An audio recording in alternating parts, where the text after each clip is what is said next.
की टोकरी की अहमियत कौन जुटला सकता है। यह हर घर की अहम ज़रूरत है।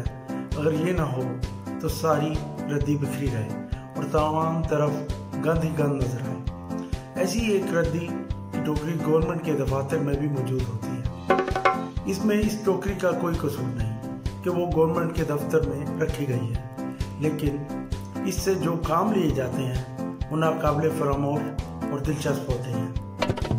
तमाम अहम काम जिनकी तगोदो में हम सारा दिन फिरते हैं, आखिरकार इनका आखिरी मकाम गवर्नमेंट के दफ्तर की कोई रद्दी की टोकरी ही होती है। कागज के अगर जज्बात होते तो वो चीख चीख कर इस टोकरी को बददुआ देता नजर आता, लेकिन कागज ठहरा एक बेजान चीज, वो क्या आवाजारी करे। इस टोकरी में आपको हर किस्म के कागज मिलेंगे। जवान कागज जो किसी गलत तहरीर या DFA ड्राफ्ट फॉर अप्रूवल की वजह से टोकरी का हिस्सा बनेंगे।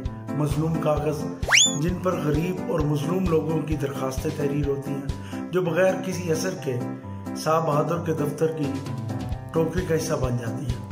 मातहत अफसरों की रिपोर्टें जो कि बड़ी सख्ती से मंगवाई होती हैं, वो भी टोकरी में जाकर ठहरती हैं। जब साहब बहादुर ने फैसला ले लिया होता है, फिर नीचे से रिपोर्ट मंगवाने की क्या जरूरत है। मगर कानून भी तो कोई चीज़ है जिस पर अमल पैरा होना हर अफसर का फर्ज है, लेकिन हमने आज तक इन रिपोर्ट्स पर कोई फैसला साजी होते नहीं देखी। यहाँ ये बात भी काबिल गौर है कि मातहत अमला भी अब बहुत चुस्त चालाक हो गया है।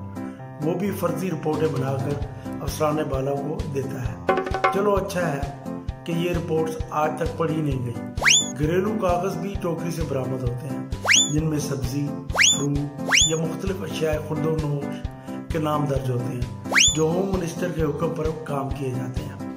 इस टोकरी में आपको लोगों के विजिटिंग कार्ड और सिफारिशी चिट्ठे भी मिलती हैं, जो अफसर मेहमानों के जाने के बाद बड़ी हकारत से रद्दी की टोकरी में फेंक देता है। आप बस ऐसा समझें कि ये रद्दी की टोकरी अपने अंदर पूरी दुनिया समेटे हुए है, जिसमें आहें, सिसकियाँ, आरज़ुएं सब शामिल हैं।